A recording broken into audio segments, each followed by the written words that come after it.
करने के लिए कि क्योंकि जो प्रत्याशी हैं वो तो पुराने चेहरे ही हैं और लड़ाई भी वही है, तो यहाँ पर क्या लगता है जो समीकरण है, चाहे जो परेशानियां हैं, जो मुद्दे हैं, क्या उन मुद्दों को शामिल किया गया है या फिर जहां आप खड़े हैं वहां भी राष्ट्रवाद की हवा चल रही है?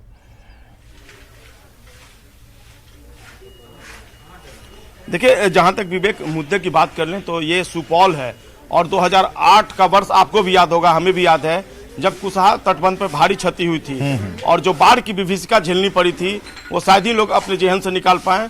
पूरा सुपौल जो है बाढ़ग्रस्त हो गया था और उसका असर आज भी देखने को मिलता है, चाहे वो विस्थापन हो, कटाव हो, पलायन हो। ये इसका कोई अस्थायी समाधान नहीं निकल सका और ये जो इश्यूज है, ये जो मुद्दा है, ये आज भी सुपौल के लिए है चुनाव में। इसके अलावा मैं आपको बात कर लूं कि सुपौल से लेकर सहरसा तक बड़ी लाइन के गेज के परिवर्तन का जो काम है वो आज तक अधूरा है। यहाँ पर जब न्यूज 18 की टीम कल पहुंची थी, लोगों से बातचीत जब हो रही थी तो लोगों ने इस समस्या का भी जिक्र किया न्यूज 18 की टीम से।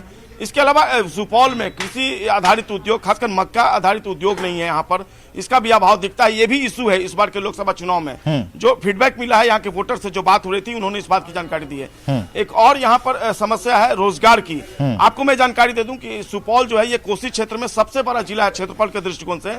यहाँ 6 विधानसभा क्षेत्र हैं। राजनीतिक लिहाज से 6 में 4 पर जदयू का कब्जा है, जबकि 1 पर भाजपा और 1 पर राष्ट्रीय जनता दल है। तो एक बड़ी आबादी है यहाँ पर और तकरीबन 40% जो आबादी है वो रोजगार के लिए, प्रतिवर्ष पलायन के लिए मजबूर होती है। तो तमाम ऐसे इश्यूज हैं, मुद्दे हैं जो इस बार जो लोकसभा का चुनाव है उसमें प्रभावी हैं। विवेक, तो क्या बदलाव की जो उम्मीद है, जो हमें लगता है कि ये मुद्दों में बदलाव नहीं होने चाहिए और मुद्दे जो हैं वो चलते आ रहे हैं, लेकिन सबसे बड़ा सवाल ये है कि क्या कब तक उसे ढोते रहेंगे? जिन समस्याओं को लेकर हम चले थे उसे सॉल्व करने के लिए, वो समस्याएं तो जस की तस हैं। और जो 2008 का जिक्र आपने कर दिया, तो उस दुखती रग का क्या, वो तस्वीरें तो हमारे सामने आगे, जहन में आ गए, और हमसे ज़्यादा तो जिन लोगों ने झेला है उस कटाव को, उस विभीषिका को, तो उनका दर्द कैसे बांटें? उनका दर्द कौन बांटेगा? वही लोग बांटेंगे जो 5 साल में एक बार आते हैं। तो रंजीत रंजन या दिलेश्वर कामत, क्या लगता है जो टफ फाइट है, क्या पिछली बार की तरह 52,000 वोटों से जो जीती थी, क्या वो अंतर इस बार ज्यादा होगा या फिर स्थिति बदल सकती है? जनता का मूड क्या है? जनता का मन क्या है? जनता गुस्से में है या जनता पहले की तरह शांत है?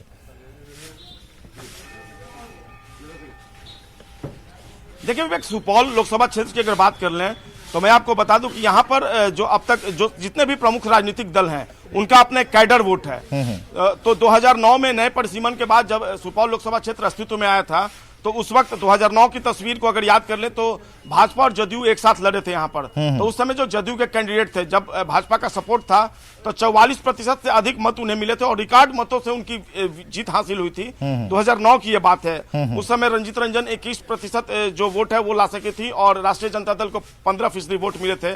मैं 2009 की बात कर रहा हूँ। 2014 की तस्वीर को अगर याद करें, जब जदयू और भाजपा दोनों अलग अलग लड़ रहे थे, तो सीधा फायदा मिला था इस बार यहाँ पर रंजीता रंजन को, जब उन्हें 34% मत मिले थे। और उस समय जदयू से आज के ही जो प्रत्याशी हैं दिलेश्वर कामत, उन्होंने भी उस वक्त चुनाव लड़े था। सीधी जो लड़ाई हुई थी उसमें दिलेश्वर कामत को शिकस्त दी थी रंजीता रंजन ने, उन्हें 28% वोट मिले थे। और इसके अलावा यहाँ से जो भारतीय जनता पार्टी के कामेश्वर चौपाल थे, वो भी चुनाव लड़े थे और उन्हें तकरीबन 23% मत मिले थे। संजय, तस्वीर जो है वो बदली हुई है। एमवाई का पेंच यहाँ पर फंसेगा, एमवाई का पेंच फंसेगा, क्योंकि जिस तरह से आपने बताया कि बीजेपी जेडीयू साथ में थे, तो यहाँ पर एमवाई का पेंच फंसने वाला है जो दिख रहा है इस बार।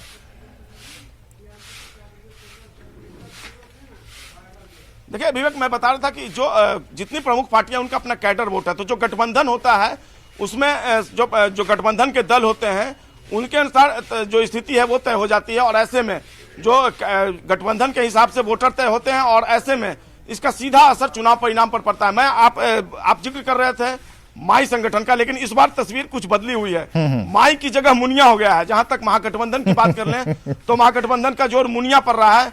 मुनिया में एम से मुसलमान है, इसके अलावा मुनिया में निषाद है और फिर या से यादव। तो ये जो मुसलमान और निषाद यादव का जो कॉम्बिनेशन है, महागठबंधन ने इस पर फोकस किया है। वहीं दूसरी ओर एनडीए की बात कर लें तो एनडीए में पचपनिया है। हाँ। और इसके अलावा जो दलित पिछड़े जाति के पिछड़े तबके के जो दलित हैं उन पर वोटर और सबसे ज्यादा अग्री जाति के जो वोटर हैं उन पर एनडीए की नजर। तो जो कास्ट फैक्टर है उनको हम इग्नोर नहीं कर सकते। और सुपौल में आज देखना होगा कि इशू जो है बिल्कुल दिन भर बात करेंगे, दिन भर बात करेंगे संजय, दिन भर बात करेंगे। आप हमारे साथ बने रहिए। खगड़िया की तरफ रुख करते हैं, खगड़िया का मिजाज क्या कहता है और क्या यहाँ लड़ाई दो ध्रुवीय है और ये जो दो किनारा है कौन किसे अपनी तरफ खींचेगा, यहाँ भी क्या कोई समीकरण भीतर खाने काम कर रहा है